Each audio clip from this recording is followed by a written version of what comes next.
इस्लामाबाद जी अदालत जो ईमान मज़ारी ऐं हादी अली टट्टा खे कुछ देर खां पोइ गिरफ़्तार करे पेश करण जो हुकुम।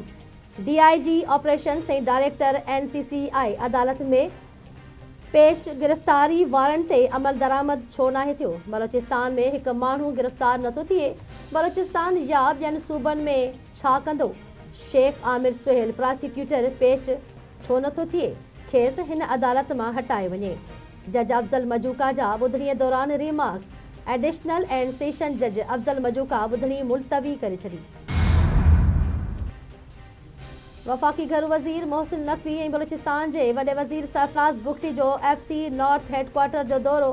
मोहसिन नक़वी ऐं सरफराज़ बुगटी खे FC बलोचिस्तान नॉर्थ जे चुस्त दस्ते सलामी ॾिनी। घर वज़ीर मोहसिन नक़वी चवे थो, फितनल हिंदुस्तान जे ख़ात्मे लाइ FC जूं कुर्बानियूं विसारण जोगियूं नाहिनि। FC जे ऑफिसर्स ऐं जवाननि जे पेशेवराणी महारत ऐं बहादुरीअ ते नाज़ आहे।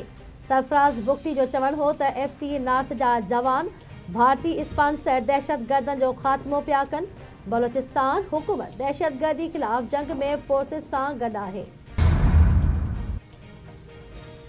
पाकिस्तान ईरान जी सूरतहाल हल करण लाइ सिफ़ारतकारी ऐं ॻाल्हियुनि ते ज़ोर। खिते जी सूरतहाल ते ॻणती आहे। मुस्तहकम ईरान पाकिस्तान ऐं खिते जे मुफ़ाद में आहे। समूरा तकरार ॻाल्हियुनि ज़रिए हल करणु घुरिजनि। परॾेही मुदाख़लत गॾियल क़ौमुनि जे चार्टर ख़िलाफ़ आहे। मसइलनि जे हल लाइ पाकिस्तान कोशिशूं जारी रखंदो।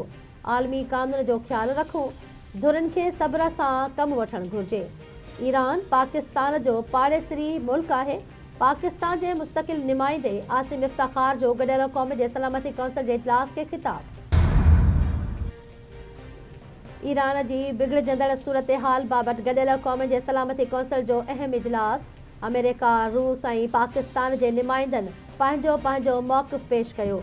इजलास में ईरान जे अंदरूनी सूरतहाल, इंसानी हक़नि, इलाक़ाई सलामती ऐं इम्कानी तकरारनि ते बहस मुबाहिसो कयो वियो। अमेरिकी नुमाइंदे ख़िताब कंदे चयो आहे, अमेरिका ईरान जे बहादुर अवाम सां गॾु बीठो आहे। सदर डोनाल्ड ट्रंप सिर्फ़ बयाननि ते न पर अमल ते यकीन रखे थो। हुन ईरान ते हिज़्बुल्लाह ऐं हमास जहिड़नि तंज़ीमुनि खे फंड ॾियण जो इल्ज़ाम लॻायो। ईरानी हुकूमत कमज़ोर थी चुकी आहे ऐं पंहिंजी ताक़त खे बरक़रार रखण लाइ ज़ुल्म जो सहारो वठी रही आहे।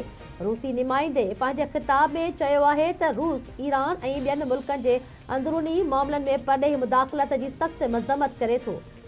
कंहिं बि मुल्क जे अंदरूनी मामलनि में मुदाख़लत ख़िते लाइ ख़तरनाक साबित थी सघे थी। आसिम इफ्तिख़ार इजलास खे ख़िताब कंदे चयो आहे त हिकु मुस्तहकम ऐं पुरअमन ईरान पाकिस्तान जे मुफ़ाद में आहे। खिते जी सूरतहाल ते ॻणतीअ जो इज़हार। गॾियल क़ौमुनि जो चार्टर ताक़त जे इस्तेमाल जी मुखालफ़त करे थो। ईरान पाकिस्तान जो हिकु बिरादर पाड़ेसरी मुल्क आहे। ॿिन्ही मुल्कनि जा पुराणा लाॻापा आहिनि। पुरअमन ईरान न रुॻो पाकिस्तान लाइ पर सॼे खिते जे अमन लाइ बि ज़रूरी आहे। पाकिस्तान ईरान ऐं खिते जी सूरतहाल ते वेझी नज़र रखी रहियो आहे।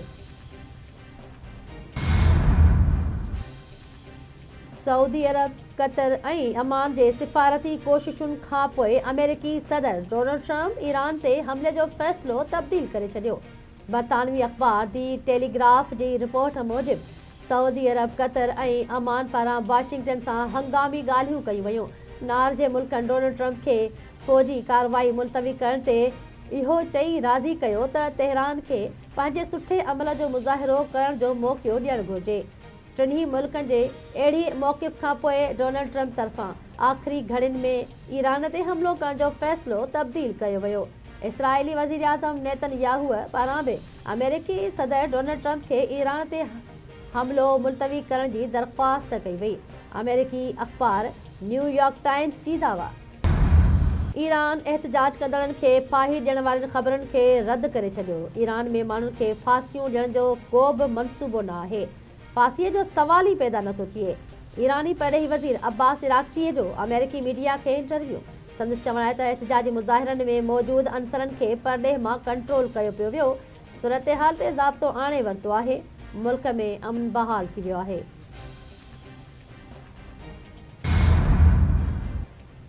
वफ़ाक़ी सरकार पेट्रोलियम शयुनि जूं क़ीमतूं न घटायूं, अघ बरक़रार। नोटिफिकेशन जारी। पेट्रोल जे फी लीटर जी क़ीमत 253 रुपया 17 पैसा बरक़रार रखी वई।